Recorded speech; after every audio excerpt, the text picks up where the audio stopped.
دنیا بھر میں لوگوں کو طرح طرح کے نفسیاتی مسائل کا سامنا کرنا پڑ رہا ہے۔ نفسیاتی مسائل کی بہت ساری قسمیں ہیں، مگر جب ہم لسٹ دیکھتے ہیں تو ان میں 3 طرح کے مسائل جو ہیں وہ بہت زیادہ ہیں عام پاپولیشن میں۔ پہلے تو ہے انگزائٹی، یعنی ایک شخص کو انتہائی ذہنی بے چینی ہو جاتی ہے۔ دوسری ہے ڈپریشن، کہ جس میں وہ اپنے آپ سے بھی اور دنیا سے انتہائی نا امید ہو جاتا ہے۔ تیسری قسم جو ہے جس کو ہم کہتے ہیں بائی پولر ڈس آرڈر، اس کا لوگوں کو کم پتہ ہے مگر اس کی بھی پریویلنس بہت زیادہ ہے۔ اس میں ایک شخص جو ہے وہ بعض دفعہ انتہائی ضرورت سے زیادہ خوش رہتا ہے اور وہ پوری دنیا کو فتح کرنے کی صلاحیت اپنے اندر محسوس کرتا ہے، جبکہ بعض دفعہ کچھ دنوں بعد وہ انتہائی شدید ڈپریشن کا شکار ہو جاتا ہے اور زندگی سے انتہائی نا امیدی اسے ہو جاتی ہے۔ تو آج ہم ڈسکس کرتے ہیں کہ بائی پولر ڈس آرڈر کیا ہے اور اس کو کیسے ٹریٹ کیا جا سکتا ہے۔ السلام علیکم، صحت زندگی میں خوش آمدید۔ میرا نام محمد زبیر خان ہے، میں ایز اے سائیکالوجسٹ کام کرتا ہوں۔ بائی پولر ڈس آرڈر کے متعلق میں یہ کہوں گا کہ بائی پولر ڈس آرڈر عام پاپولیشن میں بہت زیادہ ہے۔ انگزائٹی اور ڈپریشن کے بعد تیسرا جو نفسیاتی مسئلہ جس کا لوگوں کو سامنا کرنا پڑ رہا ہے وہ ہے بائی پولر ڈس آرڈر۔ اس میں یہ ہوتا ہے کہ ایک شخص بہت زیادہ یا تو خوش ہوتا ہے اور یا پھر بہت ہی زیادہ ڈپریشن کا شکار ہو جاتا ہے۔ تو اگر آپ میں یا کسی میں اس طرح کی علامات ہیں تو اس کا مطلب ہے کہ آپ بائی پولر ڈس آرڈر کا شکار ہیں۔ سب سے پہلے تو یہ ہے کہ اس میں اداسی اور خوشی ایک دوسرے کو الٹرنیٹ کرتے ہیں۔ کچھ دن انسان بہت زیادہ خوش ہوتا ہے اور کچھ دن انسان بہت زیادہ اداس ہوتا ہے۔ تو پہلے دیکھتے ہیں کہ جب وہ ڈپریشن کا شکار ہوتا ہے تو اس کو کس طرح کی فیلنگ ہوتی ہیں۔ اور یہ میں یہاں کہوں کہ یہ کیفیت گھنٹوں، دنوں، ہفتوں یا مہینوں تک رہتی ہے۔ یعنی ایک شخص یہ ہو سکتا ہے کہ وہ ایک ہفتہ انتہائی شدید ڈپریشن کا شکار ہو اور اگلے ہفتے اس کو کسی طرح کی ڈپریشن نہ ہو، بلکہ وہ اس اسٹیٹ میں ہو کہ اسے لگے کہ وہ اس میں ساری اچھی باتیں ہیں اور وہ پوری دنیا کو فتح کر سکتا ہے۔ جب وہ ڈپریشن کی اسٹیٹ میں ہوتا ہے تو وہ پھر زندگی سے اور اپنے آپ سے بہت زیادہ نا امید ہوتا ہے اور اس میں اریٹیبلٹی یعنی چڑچڑاپن بھی ہو سکتا ہے ان لوگوں میں۔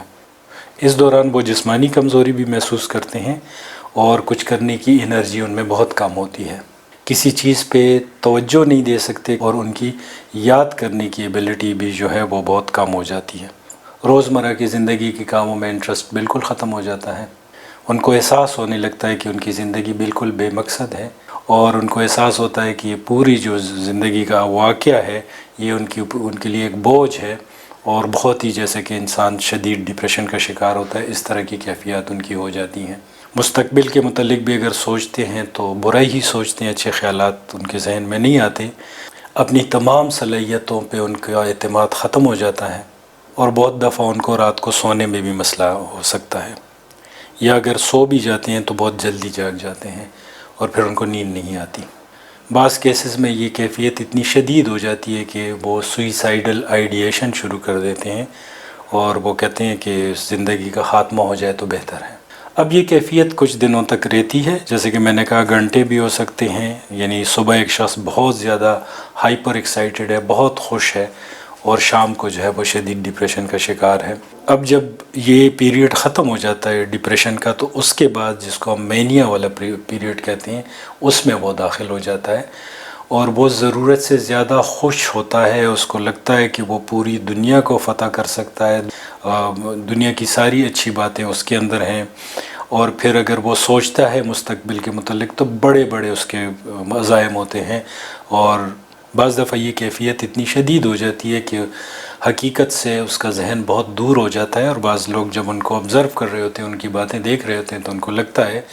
کہ یہ جو بھی پلان کر رہے ہیں یا جو فیوچر کے متعلق جو اچیو کرنے کا بتا رہے ہیں اس کا حقیقت سے کوئی تعلق نہیں ہے، اور وہ ان کو حیرت ہوتی ہے کہ یہ شخص ایسی باتیں کیوں کر رہا ہے۔ جب وہ ڈپریشن والی اسٹیٹ میں ہوتے ہیں تو اس وقت ان کی اسپیچ یعنی باتیں کرنے کا انداز جو ہوتا ہے وہ سلو ہوتا ہے۔ اس اسٹیٹ میں آ کے وہ پھر تیزی سے باتیں کرنا شروع کر دیتے ہیں،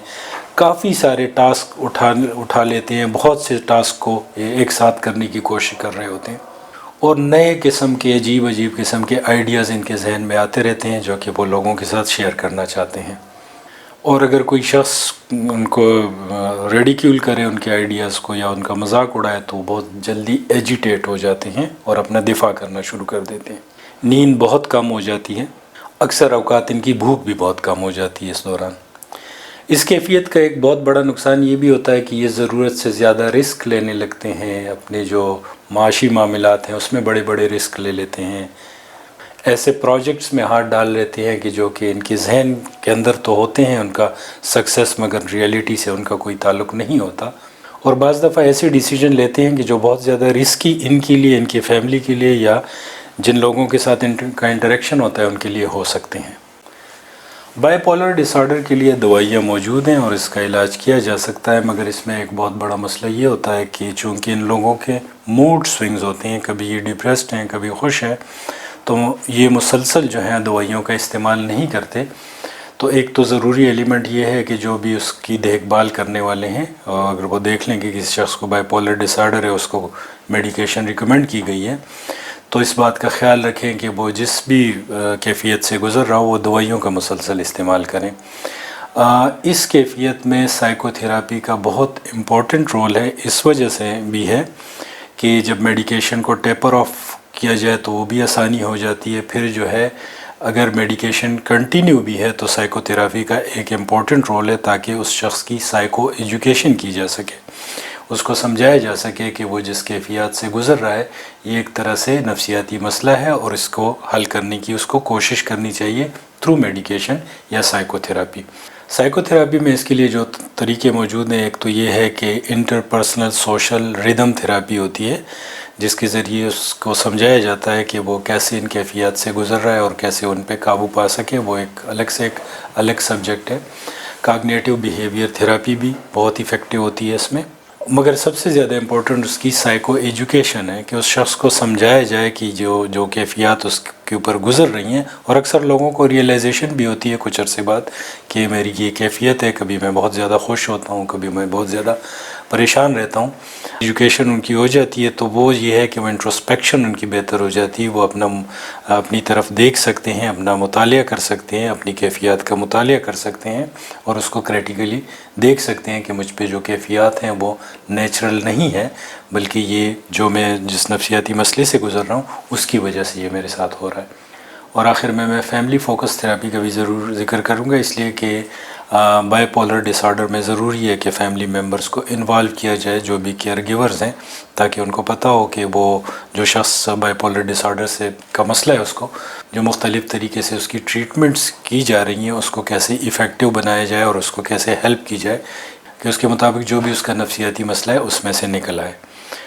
بہت شکریہ اس پریزنٹیشن کو سننے کا۔ جیسے کہ میں نے شروع میں کہا کہ میں ایز اے سائیکالوجسٹ کام کرتا ہوں، تو نیچے اسکرین پہ میرا نمبر دیا گیا ہے، آپ ڈائریکٹ یا واٹس ایپ کے ذریعے مجھ سے کال پہ بات کر سکتے ہیں اگر کوئی مسئلہ ہے جس کے متعلق آپ نے رائے لینی ہے۔ Thank you.